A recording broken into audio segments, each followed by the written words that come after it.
Finally got a hold of this. This is the February 26, 2021 BSIS Advisory Committee meeting webinar. Got a hold of it and I watched the majority of the hour and 35 minutes or so meeting. If you trust me, I'm going to decipher in a series of about 5 videos, decipher the most important points. If you don't trust me, or maybe you want to see for yourself, which is an excellent idea, you can watch all hour and 35 minutes or so minutes of the video. I will leave a link to the description below. Now, what I did is I heard what they had to say and I analyzed it. My version is, I'm going to give you bits and pieces of the video. But what I do is I basically add salsa to the chips. If you like salsa and chips. If you just watch a BSIS, it's the stale chip version. If you don't eat salsa and chips, my version is the appetizers or the dessert. All right, let's get started. First order of business, something I want to cover is BSIS talked about the duty to intervene. The duty to intervene. So the duty to intervene is discussed in Chris Holden, is Assemblyman from California, Chris Holden's Assembly Bill 229. That's Chris Holden, Assembly Bill 229. Why do I keep mentioning his name? Because I want you to hold him accountable for this crazy stuff that he's introducing, this crazy stuff that he's authoring, and he's trying to get it signed by the bills passed by Gavin Newsom. And as we know, Gavin Newsom signed just about anything that comes to his desk. That is obviously anti-security, anti-police. So one of the committee members, and I'm actually surprised in this meeting because, well, first of all, none of you spoke during the meeting, which I'm going to hold some reservations on that. I mean, most of you are just, I guess, people that just watch. If you feel offended, well, you should feel offended if you just watch and you want something done without putting in the work. You should feel offended. Okay, I'm not going to be the only one putting in the work, and I hate to seem like I'm coming off like an a-hole, but hey, that's a reality. If you want, now, if you're not complaining about stuff being done, I have no reservations with you, but my reservations are with people who complain about stuff. They offer no solutions, and they don't even show up to the meetings. And you don't have to show up in person. It's a webinar that you could just show up and express your concerns through the public comments. Okay, enough of that rant. So I was really surprised that a good handful of committee members and even the CalSAGA, California Association of Licensed Security, I forgot the name, the acronym, but CalSAGA even spoke up, and I'm really impressed. I'm really impressed with all the committee members. And the interesting thing is and usually the committee members and CalSAGA is usually composed of the larger security agencies, larger security training companies, the bigwigs, so to speak. That's who they, in my opinion, who they represent. But during that meeting, they actually represented the small people, so to speak, like you and me, the regular people who don't have maybe much pull in politics. They actually represented us. And do you know why they represented us? because they were impacted by this crazy bill that Assemblyman Holden is trying to get passed, the 229. They're actually affected. Because they're affected, they finally speak up. So we had a committee member talk about 229 and the duty to intervene, and he wanted to know what that means. And to him, it meant a couple of things. It meant that the private security officer has to do something proactive now. So duty to intervene could mean a couple of things. It could mean duty to intervene when you see a crime in progress, or duty to intervene when you see your partner, your security officer partner, get involved in some type of physical altercation that is not justified, and you don't mitigate the circumstance. You don't put ice to the fire. Okay, putting ice to the fire would is a metaphor to intervene. Okay, you're intervening in a situation that's going south. Now, police have a duty to intervene when there's excessive force. I believe they're trying to push the same standard on private security. This is the problem. Well, number one, this is the problem with duty to intervene. If you see a crime that occurs, why should you have to intervene? By BSIS, I'm sorry, by this new law being created, or in the process of being created, if you have a duty to intervene, that means you need to actively get involved. And what does this mean? Does it mean you need to go hands-on the person if you see a crime? Now, some security companies have different policies, and they vary. Some are more hands-on, some are hands-off.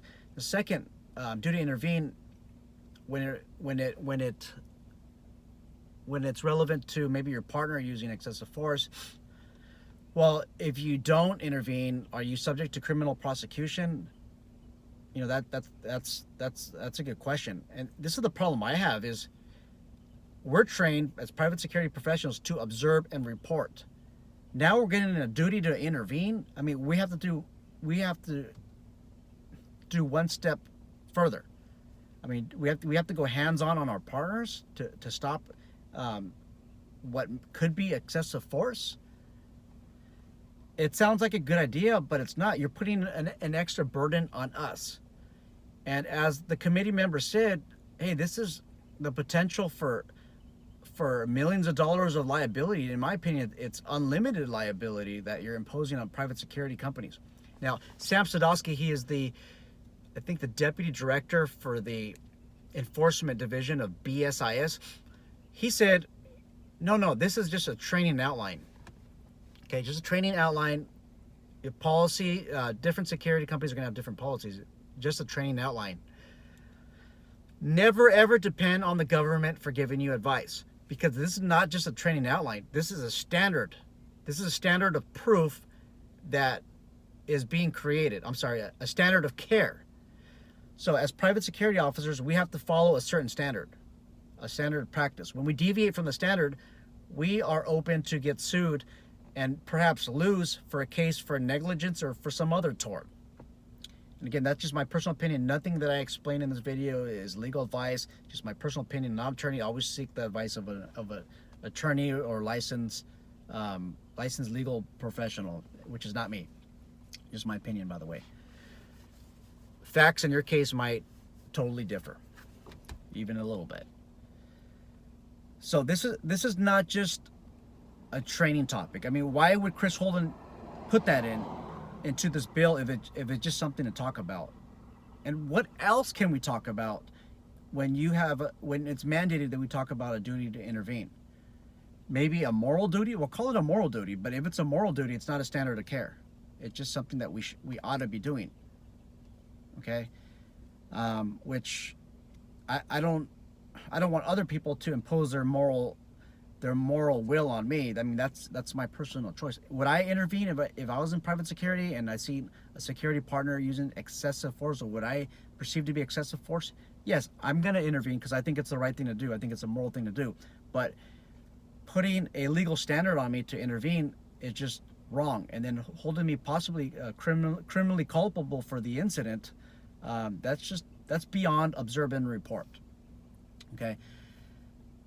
Let's watch the video. I did cut out some segments, and I encourage you to watch the entire video. So let's watch it, and let's hear from the horse's mouth. Duty to intercede. Okay. And so the question was, what is meant by duty to intercede? And they pointed out that it differs from the current training, which is to observe and report. And they pass along, and I recall from my days as a former VP of a security agency, that we would hammer that in, the duty to observe and report, but not actually physically intercede. And now they wondered whether this phraseology, duty to intercede, now suggests that there is some need for the security officer to physically intercede. Right. So this is language, keep in mind, this is not a bureau. This is not the bureau language, that this is Assemblymember Holden's language. So Uh-huh. very specific questions I can't answer at this point. I think this is a question that I'd be happy to pass on to Assemblymember Holden's office and see what his response would be. Okay, and just to aid you in that discussion, or your folks in that discussion, what was brought to my attention is that there are many legal liabilities that are associated with that term, duty to intercede, if it suggests going beyond the current duty to observe and report for the security officer. And that Yeah, absolutely. an agency, a security agency, may be subject to millions and millions of dollars of liability because the officer didn't physically intercede and argue that that's what the legislation now requires. Right. This is I'm Sam going to pass over to Stanowski. Sam. So I don't think the legislation is intentionally saying that they're mandating a duty to intercede. I think what they're putting together in this training outline is that topic needs to be addressed. And a lot of that's going to vary from company to company. One of the things that we've done over the last couple of years is actually ask some security companies for copies of their use of force policies and how they are addressing that. And the reality is some companies have a zero tolerance, hands-off, completely observe and report, and other companies have a policy with their staff where they can be a little more hands-on. They may need to remove somebody from the premise. So in a lot of those situations, I think that the old standby saying of observe and report doesn't always apply to every single scenario and every single company. So this is going to lay out some more of those parameters, I think, working with the committee that will be putting this together. A lot of that needs to be spelled out a little bit more, and other companies are going to take that and include their policies when they're, because you're right, some companies may be willing to take on a little more liability than another company. So what the legislature, I think, is intending here is those issues need to be outlined in the training, and the training needs to cover certain aspects of force. Right, and I again would just add, and I appreciate that explanation, and I'll pass that back along. I would just add that phrase, duty to intercede, is going to be interpreted by those who might file a lawsuit against a security company to benefit their client, and at the expense of the security agency who's going to be held to these words. And so if consideration could be given to clarifying that what that duty to intercede at minimum requires. And like I said, I don't think there was a mandate placed in that. I think that's just a topic that needs to be covered in training. I think that's what we would be looking at on our side of putting that together with the. What did you guys think? In the comment section below, please explain to me what you think the duty to intervene means. Is it a moral obligation? Is this a criminal obligation? Do you disagree with me that by creating this verbiage in our outline that we are creating a standard of care? And are we going to be held liable for standard care, or is this just a training topic where private security professionals are not going to be held liable? I believe that they are. The bill does establish a standard of care.